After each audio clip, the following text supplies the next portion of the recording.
Welcome to the BU podcast. This podcast is designed to open up professionals around their challenges, background, and have more vulnerable conversations. This week, we're followed by the one and only Wendy Gannon. Hi. If anyone doesn't, and I think we've done the podcast before, and you're probably one of the longest standing LinkedIn. Well, I won't class you as a connection because I'll class you as a friend, good friend. But you are one of the longest people that I know. What, that's been on the podcast? Or ever in my whole life? I think in my whole there's life. Your parents and then there's like your brother and then your aunt. No, but person I've known since knowing you, like really develop as a person. I've changed You've changed a lot. That's what I'm trying to get at. You've changed a lot. But if anyone doesn't know who you are, in a small summary, tell us a little bit about who you are and go from there. So you knew me when I had my recruitment company, Quirk Yes. Recruitment. Was it called again? Quirk. Quirk. Yeah. That's right. Yeah. Because I'm just so quirky. Yeah, so I'm Wendy Gannon. I am a personal brand photographer, but I don't do just photos. No. With the mostly women that I work with, I work with them on their confidence, bringing their actual personality into their business. Because believe it or not, Tom, not many women like how they look. Not many women have full confidence in themselves, and not many women like having their photo taken. It's fucking shit actually having your photo taken. But not with me. But we've gone to I think we went to Vauxhall, but you took some photos just off the random, and it wasn't. You do capture a really good sort of this is me doing a photo now. And it's quite essence. Yeah. That's such a nice way of putting it. Human essence, and I think you do bring a lot of confidence for people, bringing out that comfort zone. So what I was trying to get at is, what is that like then to be able to have these clients that you're working with women? Obviously, we're going to go into your background in a minute and growing up, but to be able to give the confidence to people, which sometimes might not feel confident on camera for someone like yourself. You obviously create a safe space honestly, for people. What's it like? It makes me so happy. Really. So happy. Like watching those women, like from the first call we have, I don't even like turning up on Zoom. Yeah. And to them, like let's take Jo Phillips, for example, right? So she booked me. She was one of the first people to book me. So I've been going for, this is my 3 years now. She was one of the first people to book me. She was so nervous. She postponed her shoot 3 times. Really well. Now... can't get away from it. Now I can't fucking get away from her. She's amazing. She'd be like, hello, I'm Jo Phillips, and I am the most confident person in the world, and I love myself, and fucking right. Honestly, watching them grow and watching them succeed, having a small, I love people succeeding, and if I've got a small part to play in that, it's like, and it must be quite nice seeing like people like that potentially don't feel confident enough in camera. Like we can all play a filtered game or like pretend we're smiling and really deep down like you hate this photo. You can see it in their eyes. You can see it in people. You can see it in their eyes. Especially with being neurodivergent. Yeah. You can see. I've got ADHD, guys. but you see things differently. Yeah, I think 100%. Like more than other people potentially would. Yeah, and I think also that I've got this energy. Like when definitely you're with energy. Definitely. When you're with me, you make me look normal. I remember when I was like, Tom, I think I've got ADHD. I don't even know if anyone's gonna believe me. You're like, yeah. As I said to you make me look normal. So let's get into it then. Growing up then, because we've discussed before. Growing up, you've mentioned about your school reports. Being too much, too sensitive, never listening. So tell me a little bit what it was like for you growing up. Or what was your school reports like growing up? School reports always could pay more attention, talks too much, daydreamer. But I kind of always got the work. I'm that really fucking annoying person that can do anything.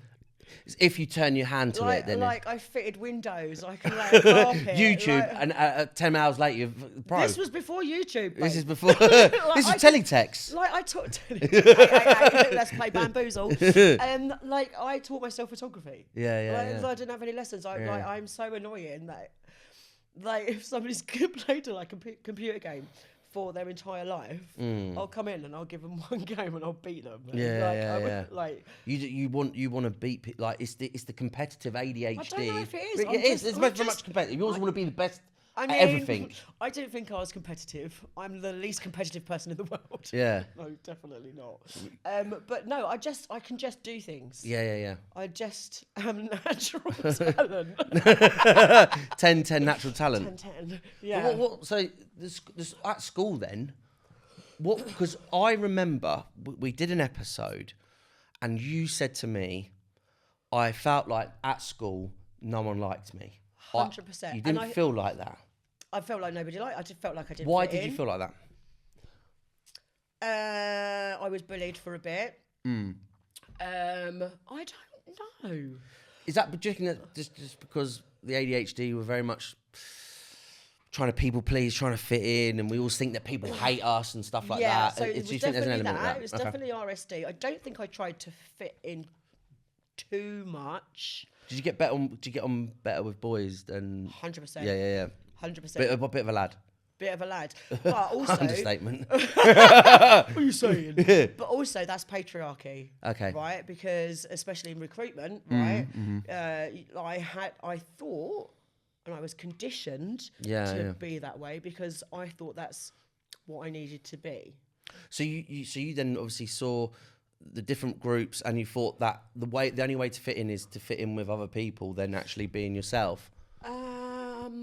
Or was you just yourself and kind of sort of zero? I think I was most. I had friends, but there was groups of people that they were really good friends with each other, and I kind of flitted around, which I guess I still do. Yeah. It wasn't actually until my friend Rosie asked me to be a bridesmaid that I realised that people like me more than I think they do. I thought she was just going to ask me if I could do her photos. So I was like, what? Really? Like really? Want me to be a bridesmaid? Yeah. What? And so,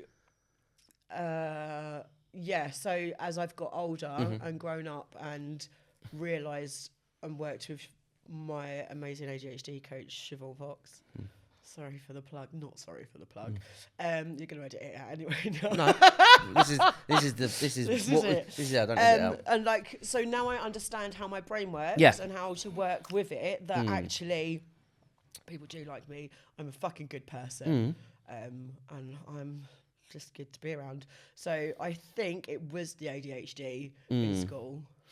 But then, so the ADHD in school, where do you think that then comes from then? Do you think, we all know that it's a pass down rate for 85% of people with parents that are neurodivergent, pushing it back on, then obviously having children, then potentially obviously there's 15% not having it, but 85%. Do you think that comes from your mum or dad, or your mum? Or do you see it a lot more? A little bit on both. I don't see any of it in my sister. Really? Wow. Okay. Yeah. But I do see it definitely in my mum. Not so much my dad. But because there's so much crossover. Yeah. There's traits, obviously, because I know what they are now. Yeah. But yeah, definitely my mum. Definitely your mum. Yeah. Like when when you go for diagnosis and you've got to fill the forms out, and you're like, Mum, can you remember when I was a kid? She's like, there's nothing. And I was like, are you fucking joking? She was fine. I can't remember anything. She was fine. That's because you've got ADHD, babe. Yeah. So what was that then, like growing up then? Like with your parents, your parents still together, aren't they? Yeah. Which is... They're the best parents in the world. How long have they been together? They've been together for probably, I don't know, 50 years. 50 years. Just over 50 years. 50 years. Yeah. So... what was that relationship like then growing up then?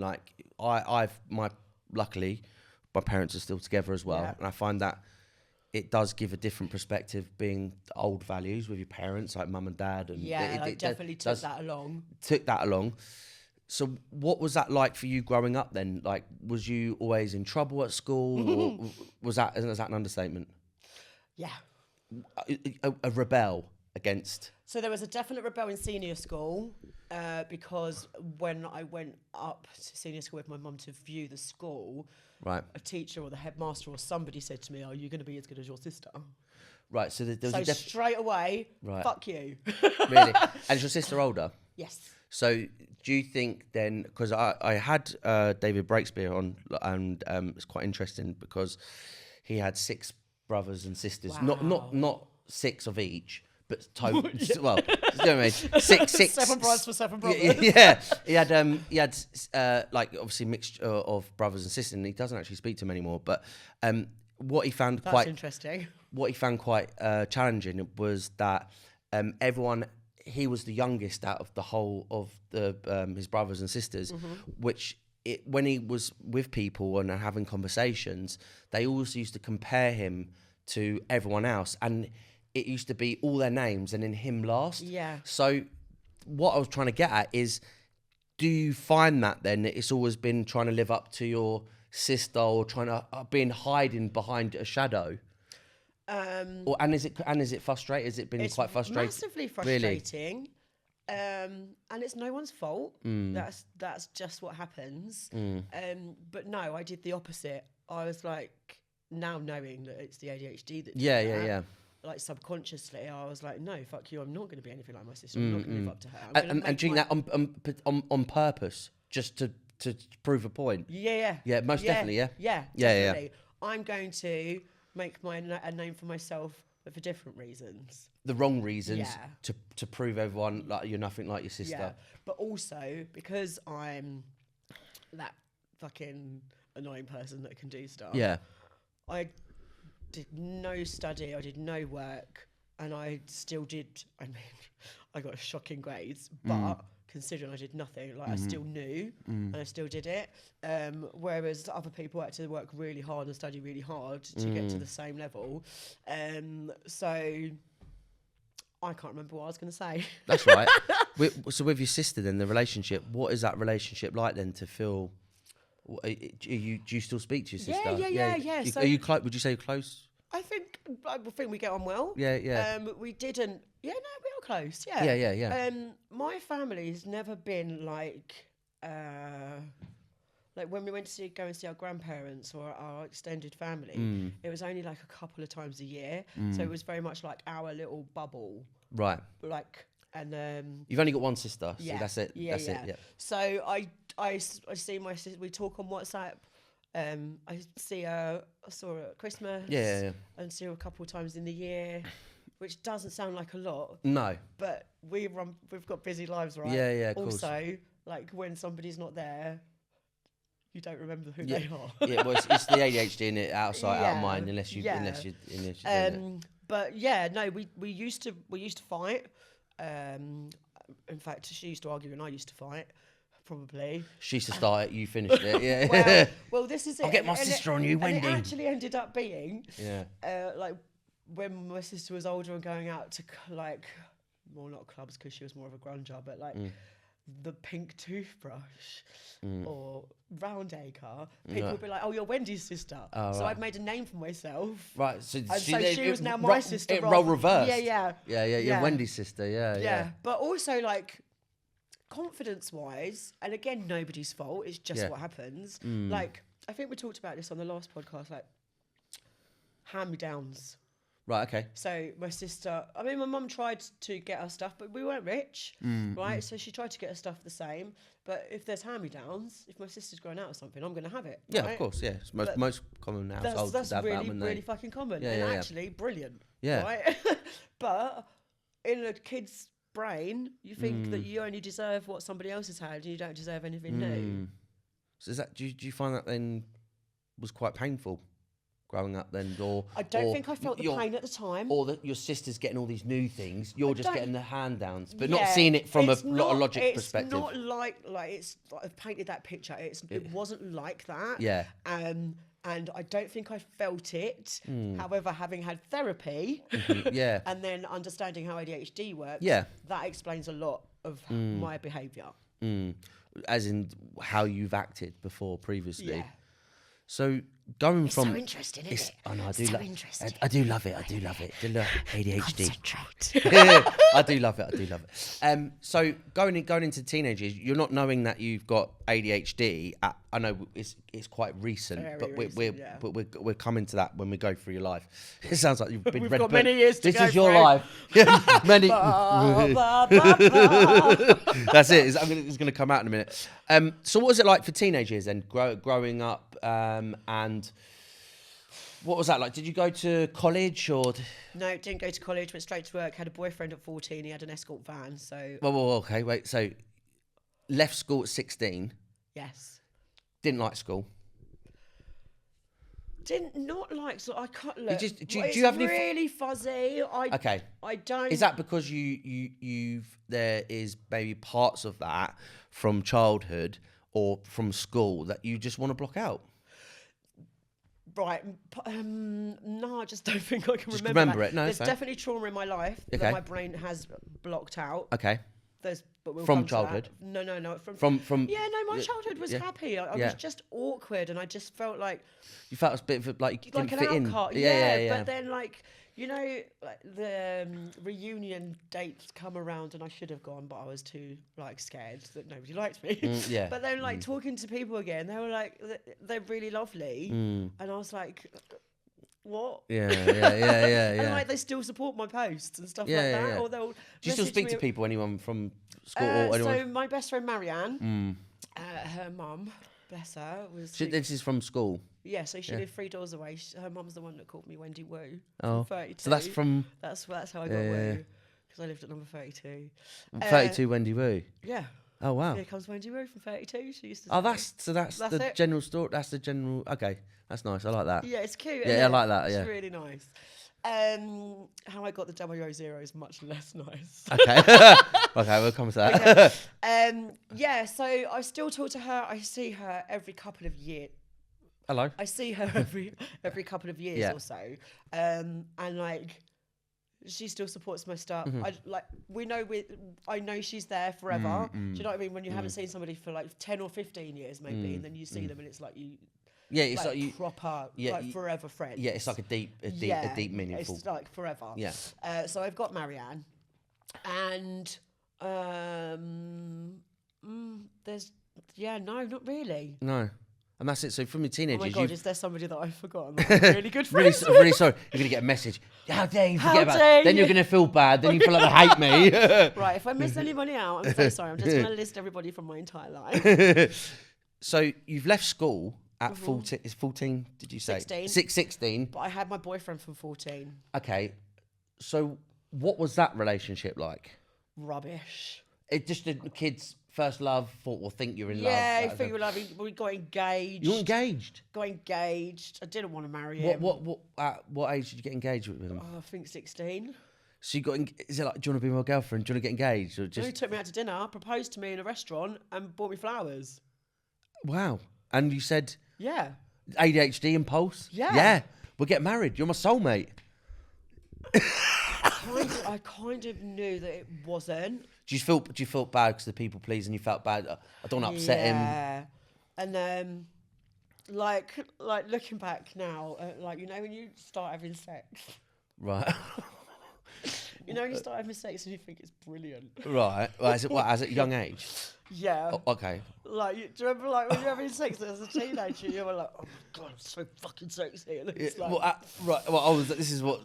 This is like, I'm looking back on that relationship, and I'm just like, oh my God. Do you ever have the moments where you are maybe in the bathroom and random embarrassing thought comes back from 2008 or something? No.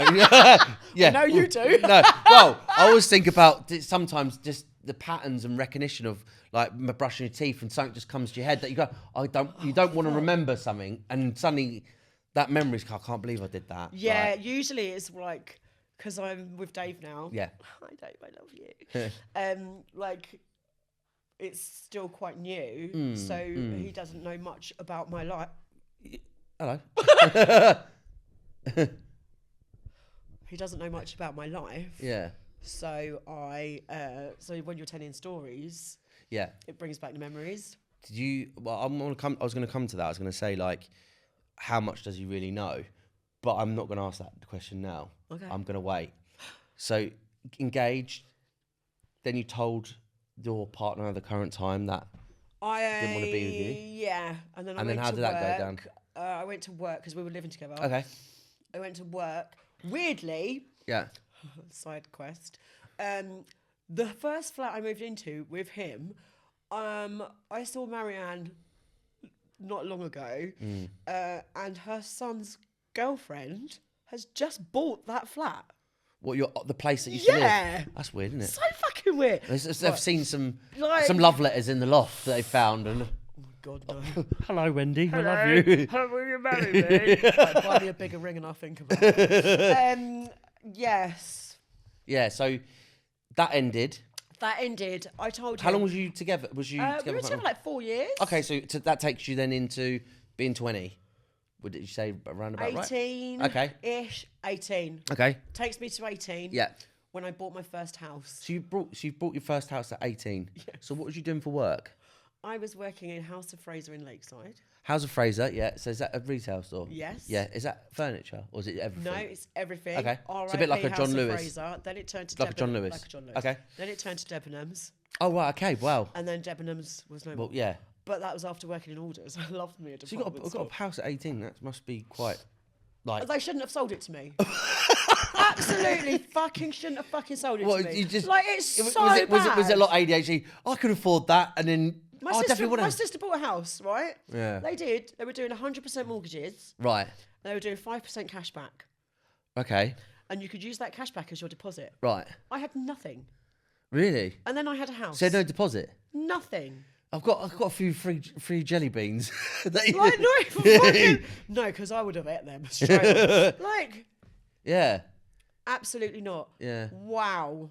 Yeah. Wow. Yeah. I don't have a house anymore. So well, I do, you but lost. I'm renting. You lost the house or sold the house. Look, let's be completely honest here. I really struggled with the whole everything, house money thing. Being 18, having wanting a to go out. pension and a mortgage and pension, 2 what's jobs. That? Right. I ain't got a pension now, have I? I know, we're gonna be fucked. We're going to make it after this podcast. This podcast is going to make you.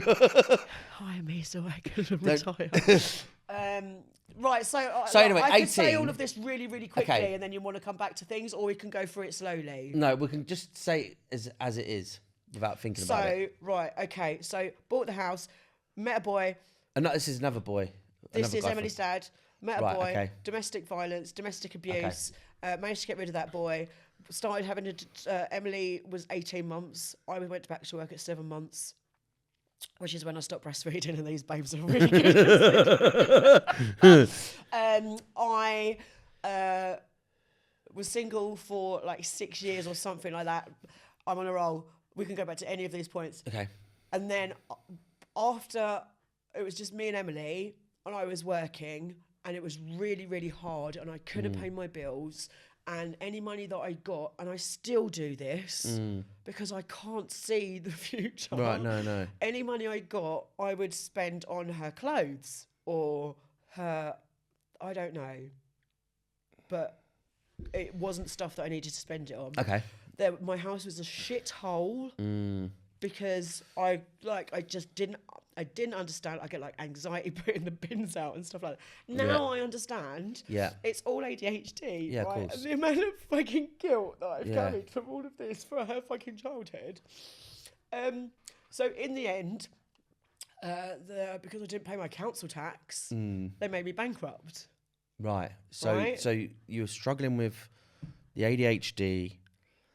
The relationship we're going to come to in a minute. Well, that was gone. So this is after what's gone through. Single parent, trying to do absolutely everything for your daughter. Doing a degree, as well. Yeah. Right. With the Open University, yeah. IT and computing degree, I can code in Smalltalk if anyone's interested. Yeah. Didn't finish that. I felt like a failure. Right. Because I was a single parent with 2 jobs and a fucking child and doing a degree. Yeah. And I just couldn't do it. And being stalked and harassed by Emily's dad. And the bankrupt. Yeah. Like. Yeah. I don't know how I fucking did You must think where you are now. It's amazing. I don't even want to even mention. That's skipping it all now. Of what I know you, and not many people like watching this not going to know you, but I know how far you've come on stage last year, doing what you're doing. I've been booked for 3 events this year. I've been booked to 3 events, but you must have been a point where you must felt very suicidal. At very 100%. The suicidal ideation with the ADHD, not knowing. I've tried it. If I didn't have Emily, I wouldn't be here anymore. And this is what I was going to get to. Having Emily and having that relationship, which we'll come to in a minute after we've discussed the other thing in the relationship, you must have been that could have been a different, and that must be quite scary to feel that you might not have been here talking today if you didn't have Emily and have the stuff that you like. It's not scary. I guess it's I fucking hate this saying. It is what it is. Yeah. Do you know what I mean? Like, I'm proud of myself how much I've grown, because it can go either way, right? You can go down the fucking hard drugs route and end up in a crack den, like some people. You're basically trying to fix something in your head, which you don't understand what's happening. So you're to deal with it is just to block it out with whatever that is. So it's either you can go downhill or uphill. Yeah, right? of course. And I was like, I am not going to go downhill. So I started doing I started doing the degree with the Open University. And that's something that you wanted to do just to keep you on because top. I was like, and you did photography, didn't you? No. Oh, okay. I was like, fuck you, Emily's dad. Right. I'm going to get a degree. To prove him wrong.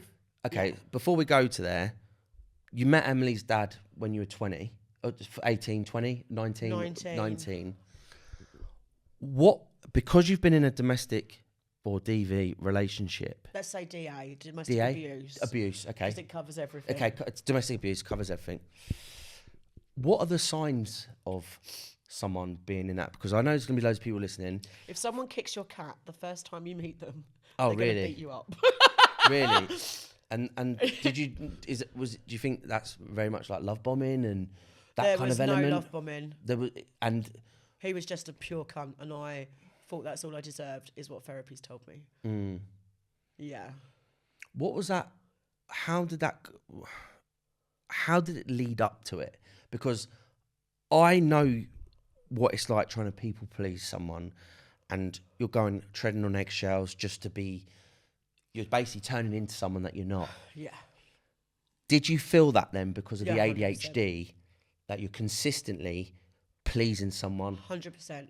But you didn't know better? Yeah, didn't know better. Why you thought that was normal? Me? Normal? Yeah, why don't they like me?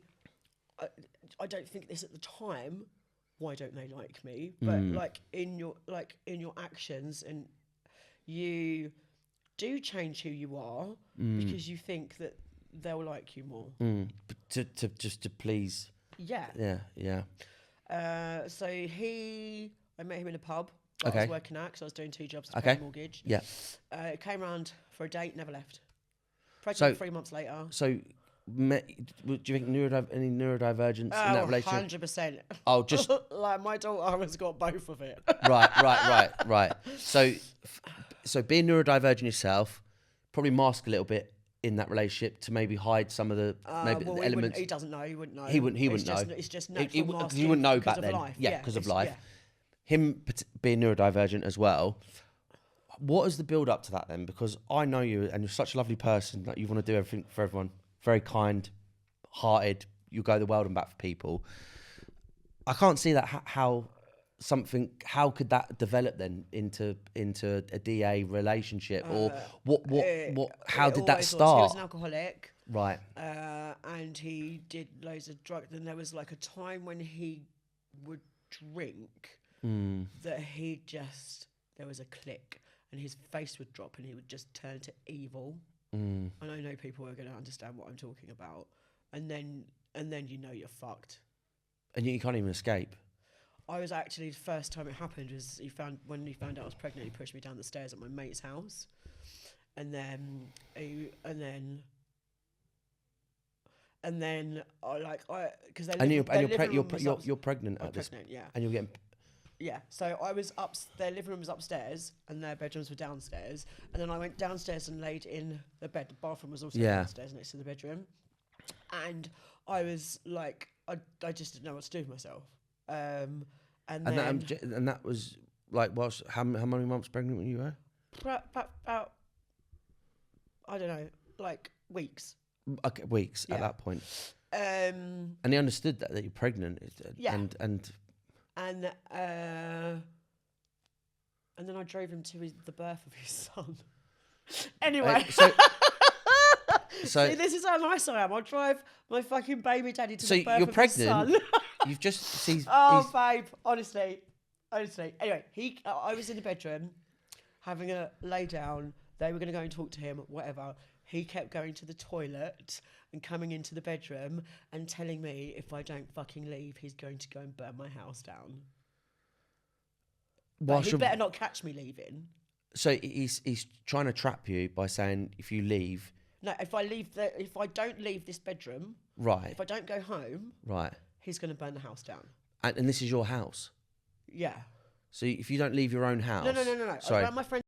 Yes. Edit that. Yeah. I was around my friend's house. Yeah. We were around our mutual friend's house. Yeah. And he pushed me down their stairs. He pushed you down their stairs? Yes. Whilst knowing you're pregnant? Yes. Their bedroom was downstairs. Right. My friend took me to the bedroom. Yeah. And then was going to go up and like talk to him. He kept coming down and going to the bathroom. Drunk at this point as well. Yeah, like he's drunk so much. It's not an excuse, but...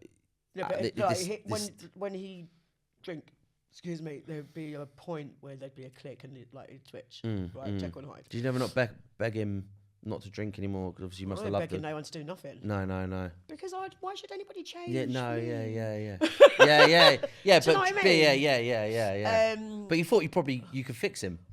Which I feel like most ADHDs feel like you go into relationships trying to fix him. I could fix him, that he'd want to fix himself. Yeah. Especially if you're having a child. Yeah. So, I can tell you millions of stories. Like Yeah. So he kept coming into the bedroom and saying, if I don't go... Sorry. He kept coming into the bedroom and saying, if I don't go home, he'll go and burn my house down. But also, don't let anybody know that I'm leaving. And if he catches me leaving, that'll get it. So and this is already scared. This is already a pattern. This is already a pattern of you're seeing it. You're just becoming more and more scared or treading on eggshells. When Yeah. How have you got out? There's a lot, I think, with a lot of your ADHD. There's a lot of moments. There's a lot of things that you've progressed with. Do you think, with the diagnosis, which we'll come to later in the podcast, everything you've gone through, then, do you think you've really managed that or dealt with that still, or do you still have flashbacks with maybe triggers or situations where that flashback will come back like it was yesterday? Or do you feel like you've really managed it, and because of the therapy that has really helped you sort of unpack it, where you knew that you're stronger and moved on? Right, really interesting. Really interestingly, I can't see pictures in my head. Okay. Right? I don't get flashbacks. Okay. Thank you. I went to see a new therapist not long ago. And she was fantastic. She was like, right, tell me about the stuff and like what have you dealt with stuff? And I was like, I've 100% dealt with Emily's dad. 100%. How long was that relationship for? 3 years. So 3 years. What was the turning point where you thought, I can't do this anymore. I can't be living a life of treading on eggshells in a DA relationship. See, look, right, so it's not like that. Okay, it wasn't like that. It wasn't like that because it was my own house. Right. I couldn't really run. So the only way, police? No, can't do police. Couldn't do police. No. Absolutely not. Because you'd made it so much worse. That would be like the I don't even know if that's like... I still think that it would have made everything so much worse. I don't know. Because you're scared, do you know what I did? I knew he was shagging a girl down the road. I locked the door and I didn't unlock it for ages, and then he ended up just living there. So he was cheating on you at the time. Brilliant, love it. Get rid of him. As in, it was probably, like you said, a blessing then. Yeah, 100%. To get him out. 100%. I knew it was happening. She knew I knew it was happening. And hello. Take him. I fucking yeah. Take him. Yeah. Yeah. And you just locked the door, and then I deadlocked the door. Didn't let him back in. Was there a lot of trying to bang the door down? There was a lot for years. Verbal abuse. For years. Yeah, for years. For years. Yeah. That must be tough. Yeah, it was at the time. Yeah, I think not where you are now. Absolutely horrible. And then with the bankruptcy and like, yeah. Do you know what I mean? So old memories. It was pretty tough. But you don't think of it like that. No, of course. You do, have a think. Fucking hell! Why is it always me? And also, I think why, like, you think like hold on if you go on, okay, you'd think, yeah, you'd think. Sorry. It's all right. That's fine. You'd think then, like, if you went back now as you, Christ, like, someone wouldn't.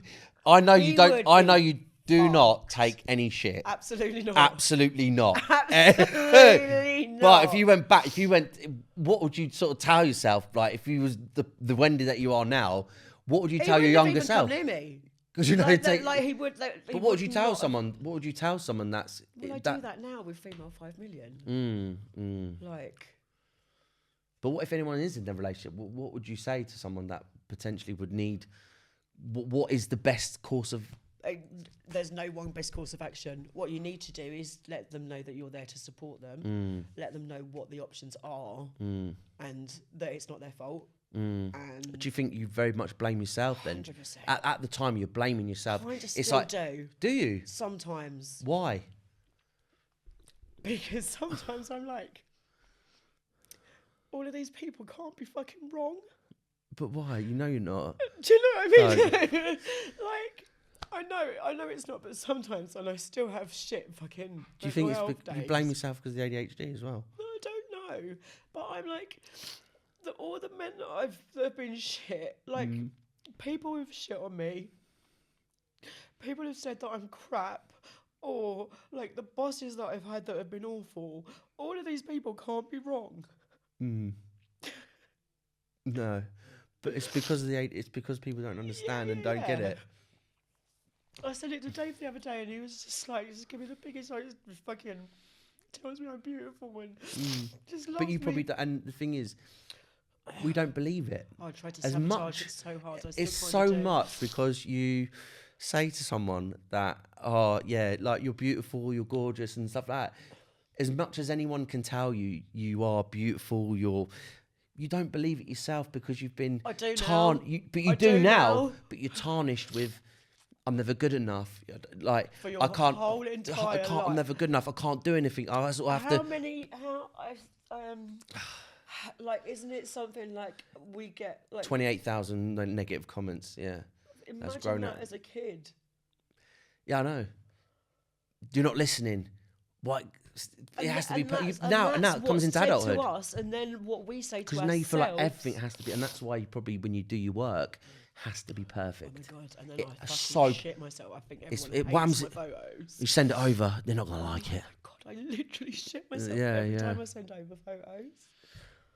And then I think people are lying when they say that. You are lying. No, I really like it. Just tell me, because yours then think, come away from it. Because then I can fix it. Yeah. Like any no, I absolutely love it. You sure? Like, come on, what about this bit? Yeah. I don't, but I'm thinking it. So tell me, like, you've come out of the DA relationship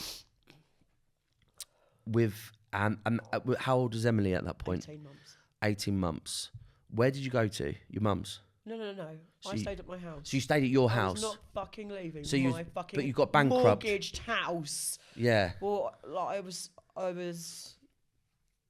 she was only 18 months. I left the house to go to Basingstoke when she was 7. You went to Basingstoke? Yeah. Okay. And then the house got sold. Maybe it sat there with loads of stuff in it for like 10 years. So I was undischarged bankrupt. So I managed to pay it off. Okay. So so you was able to pay off the mortgage? Yeah. She's mortgage free? No, sorry, bankrupt. You paid to pay the bankruptcy? Yeah. So 18 months. So you stayed in the house. How long did you stay in the house for then? So I left that house when Emily was 7, but then the house sat there for another 10 years. Oh, really? Yeah. Well, they auctioned it off, or? No. It's being paid for. Oh, it's been paid for. So that house is not anymore, though. No. Is it though? Is it still there though? The house is still there. Well, yeah. No, what I meant to say. Do you ever go back to the house? Absolutely not. Just because that is tarnished with the memories. Won't go anywhere near it. Really? Is that, and that's near wherever you were living in this way? Basildon. Basil. Basil's boy gonna bust some is it Essex? Yeah. Essex. Yeah. Which is where my mum and my sister still live. Okay. And my dad. So. My daughter. And your daughter.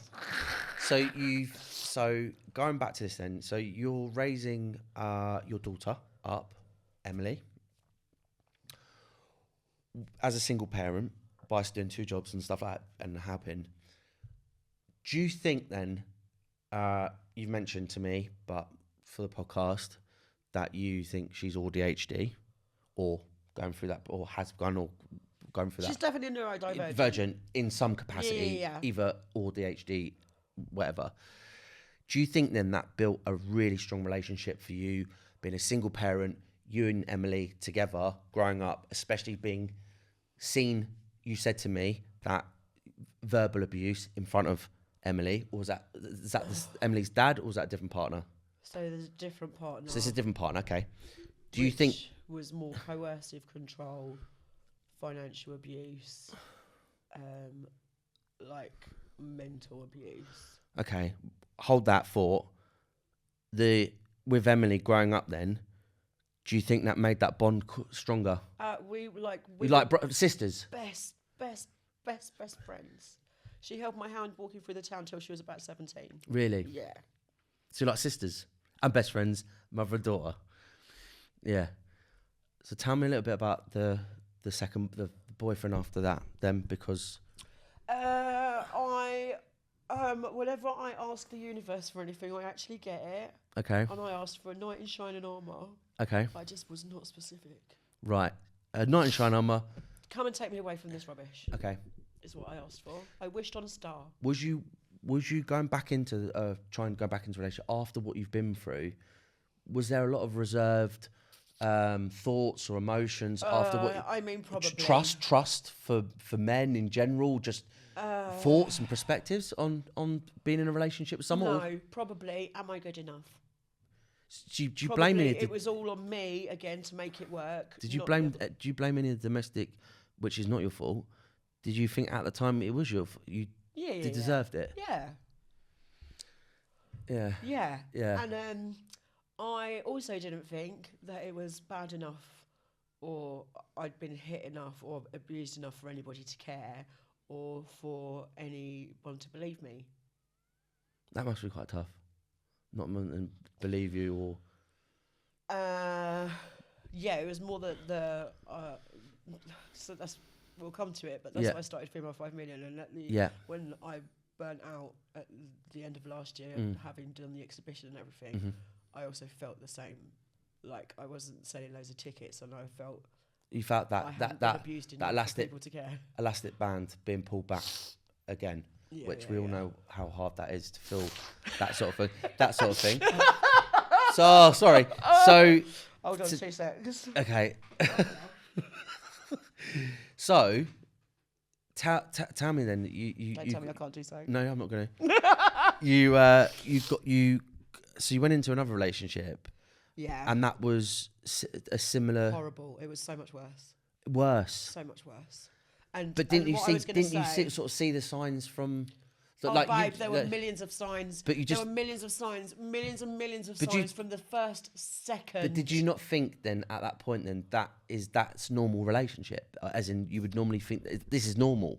They're not being with someone. I don't know what I was fucking thinking. You didn't thinking. Again, that's all I thought I deserved. Really? Right? So much worse. And when I saw the therapist recently, when she was saying, tell me about that, I am not over that. I started talking about this fucking, yeah. It's not even recent. No, well, yeah, it's not. 2014 is when we split up. How long was you together? 10 years. So 10 years? Yeah. And you've said to me... Or something like that. I don't know. The years ain't adding up. The maths ain't mathing. It's something like that. What must that be like then with your family? You got Emily around, your parents are still together. Seeing you being in this 10 years is a long... Nobody knew, so you hid that. Well, my friends actually knew. And my friends would tell me. And this is what... Mate, honestly.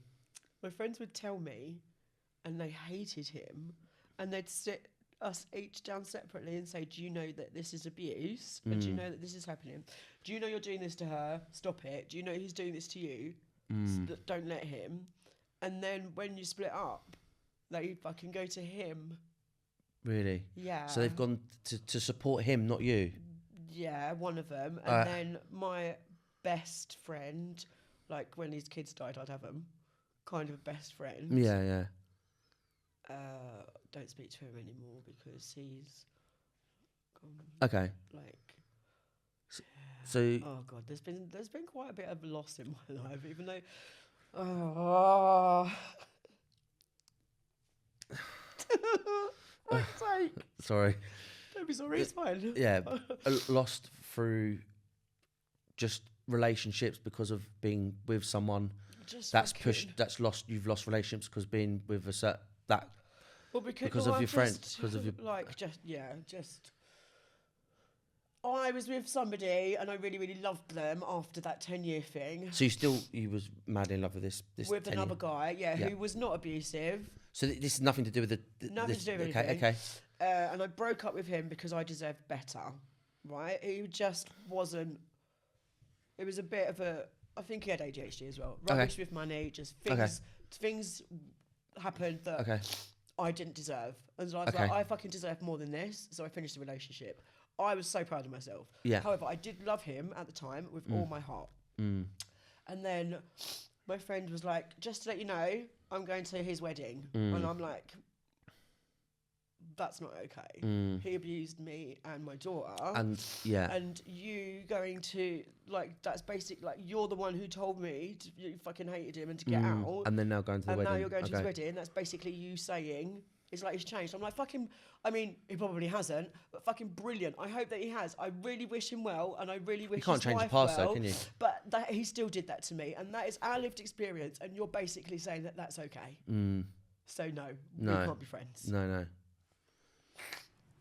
And that must be quite tough. That was probably the hardest. Well, second hardest. Yeah. What's been the first hardest then? Oh, Emily's not talking to me at the moment. Right, yeah. Okay, so that's going to be the thing. So I'm going to talk about that because we'll briefly touch on it, without moving on. Best friend, sister, holding hands till 17.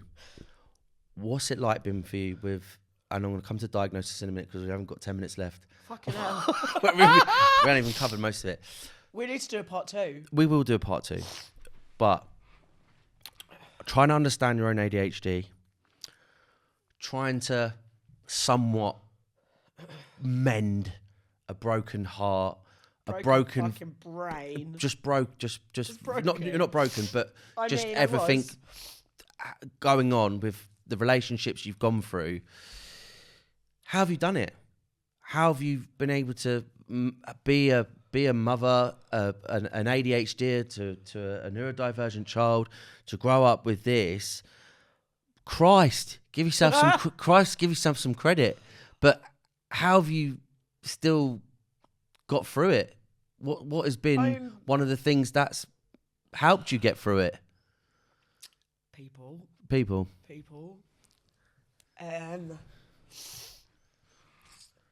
bettering myself thing. Yeah. Like, I've got 2 coaches and a trainer this year. Yeah.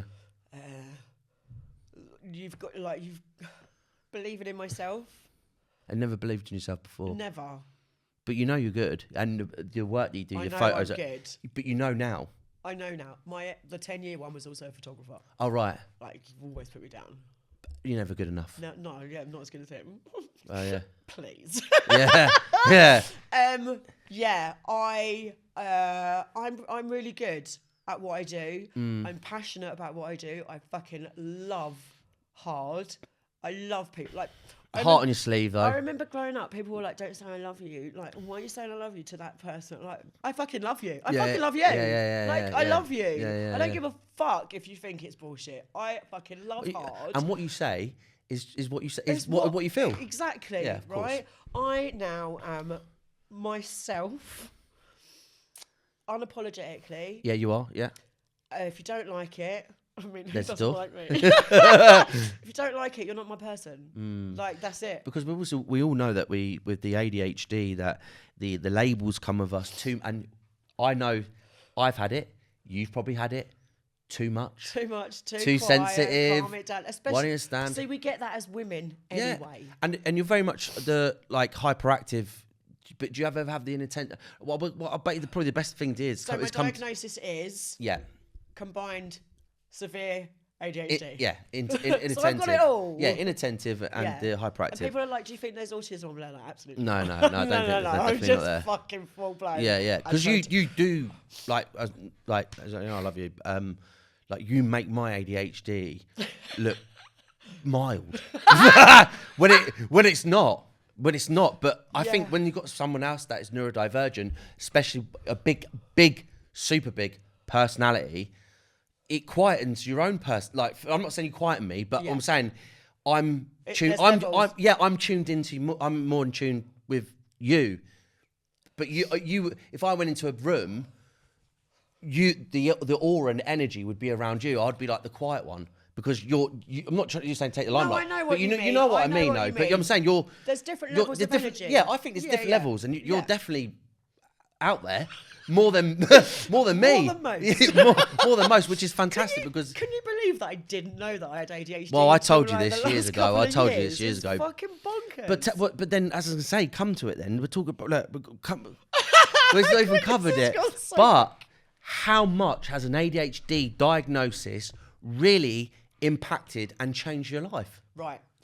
The actual diagnosis hasn't, right? Okay. Because I'd kind of self-diagnosed and I'd done that work beforehand. When did you get the official diagnosis? I got the official diagnosis in March.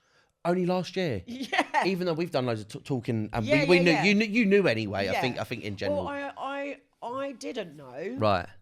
I was watching TikToks and Instagram Oh God, reels. 10 seconds. Yeah, I think I've got it because I brought a Primark. And this is what I didn't want. This is when I was diagnosed with depression. I was like, oh, everyone's going to think I'm jumping on the bandwagon because I've got depression. It's sad, isn't it? And then I was like, I can't have ADHD. I've got depression. I ain't got ADHD. Like, I've got anxiety. I can't be on the fuck. I can't have another one. Anxiety, depression. And then because like TikTok, I've got this. That's what I thought people would think that I was jumping on the bandwagon again. But you wasn't. But the more I looked at it, the more I'm like, oh yeah. What the fuck? And then I spoke to you. Yeah. And Balamandan. Yeah. Danny. And you were both like, yeah, man. Yeah. You've definitely got ADHD. Yeah. And I was like, oh. Do you think even though when we're all talking about it, I think I think when you're more in tune with yourself, obviously working with a coach, you then start diagnosing everyone else. Mate. You've got it. Do you know what that is? You just know. You pick up on it. I think we're very in tune. It's like a gaydar, but it's my ADHD dar. I like that. It's an ADHD dar. Know where that came from? My ADHD dar is like, right? But last New Year, not New Year, just gone, the one before, it was my New Year's resolution to not diagnose people. And people get upset with it.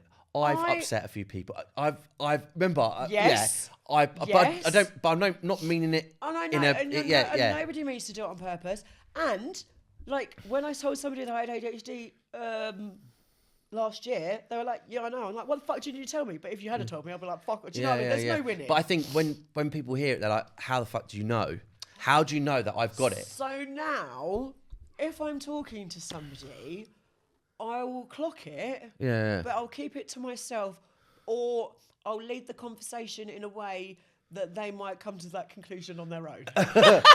What are you doing? I'm just buying another domain. Oh, okay. I'm just set up another business. That's the 11th one now. I think you've got a little bit of a, Like, when someone's got ADHD, because you've got the same fucking brain chemicals, you're on the same wavelength, and when you get on with somebody that well on a fucking Zoom call, I'm like... Yeah. You're both fucking saying 9 to 5, and then you're saying 9 to 5, and you say, I'm working 9 to 5, and you're like, Dolly Parton, hyper-association. And you're doing that consistently. Do you know what my friends call that? What? Situation songs.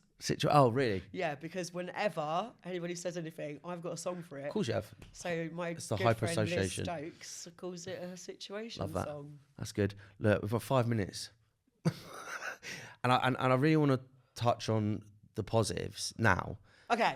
Just because... Fucking 5 minutes for positives. I know. In another 3 hours. I think it's because it really helps with other people and... Because this is a safe space. It is a safe space. It is a safe space. I like to think it's a safe space. It's lovely. It is a safe space. But, and what I will say is that your podcast previously was one of the most listened to podcasts. And I had probably around 20 people, 25 people that it said that helped people, and not just on LinkedIn. Yeah, on the other platforms that helped them through domestic abuse. Are you joking? No. That helped them felt seen and heard. And obviously one of them, obviously being my girlfriend, but I've had other people saying that it really helped them. Thank you. That's all right. I was going to wait and tell you, but I had people message. But the positives, how proud are you of yourself now? Gone through ADHD diagnosis, you've got that. You're doing all your photography stuff that you've always wanted to do, because I know you wanted to do that when you was in recruitment. What does it feel like now to be in control of... Badass. To be in touch with your ADHD, where now you don't feel like it was you the problem and you've become into yourself? I am so fucking proud of myself. I am the happiest I've ever been. And you're now in love? I'm now in love. I'm the happiest I've ever been, apart from, Emily. Yeah. That breaks my heart every second of the day. But I literally, I'm so happy.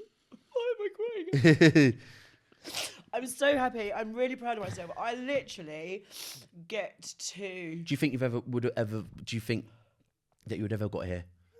No. Not even last year. Yeah. I'm now running a not-for-profit that's supporting domestic abuse. Not supporting. But yeah. We'll talk about that another time. Female 5 million, go look it up. We did the exhibition last year. Yeah, and you got your art gallery. Yeah, the exhibition and podcast, and I've brought the books out, and we're just going to go further with that. The work that I do with my photography and the people that work with me is just fantastic. I've just got a new offer coming out called Who Is She? Wow. Yeah, so it's like a group. Do you still feel quite like a dream to you? Like you're in a relationship that probably you've been with a lot of other different people that have always been sort of maybe similar patterns. We are exactly the same. But now you're in a relationship with someone that loves you for you, compliments you, understands you so much. Really, how nice is it to feel just to feel loved? Yeah. And I think, and that's all we've ever wanted is that's all I've ever wanted. Just someone to go. But that's what you want. It's just someone just to be, just someone to love you, and support you, and understand. Yes, we don't have to mask and be this. Do you know the amount of research he's done into ADHD? Bless him. To help you. Yeah. This is a keeper. He's bald and he's got beard. He's got bald and got beard. He's got a sexy beard. Like, do you know I hold it when I go to sleep at night? Chloe yanks mine if I piss her off. That hurts. No, it reminds me of the Polar Express when the guy gets pulled. Yeah. So look, 2 minutes left. What's your plans for this year? Like, what is something that, like, you're in tune, you're confident, right? You're not the problem. Wait, stay there, hold there. You're not the problem. You've gone through all this. You're now at there, loving the socks. What is something that you want to do that you haven't done yet? Have a billboard. Billboard? Yeah. Billboard? As in maybe like billboard, like Times Square. Oh, big billboard? Yeah. Oh, as in, okay. So I was at Times Square only a week ago. Yeah. As in...